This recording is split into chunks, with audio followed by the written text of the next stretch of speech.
இவர் நடிகர்ன்ற மோகம் போய் இவர் நமக்கானவர் அப்படின்ற சிந்தனை வரும்போது தான் அவரை போய் பார்க்கணுன்னு யாரும் அடிச்சுக்கிட்டு போக மாட்டாங்க.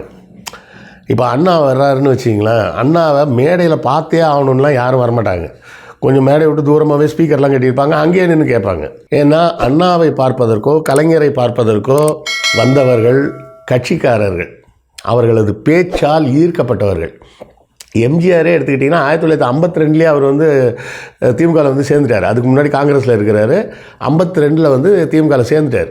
திமுகவில் சேர்ந்து அவர் திமுக காரராக அறியப்பட்ட காரணத்தினால் திமுக தொண்டர்கள் அவரோட பிரிஞ்சு போனாங்க.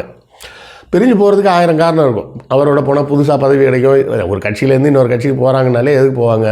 புதிய பதவிகள் கிடைக்கும் அப்படி இப்படின்னு தான் போவாங்க. ஸோ அப்படி திமுகவிலிருந்து போனவர்கள் தான் அதிமுக தொண்டர்களும்.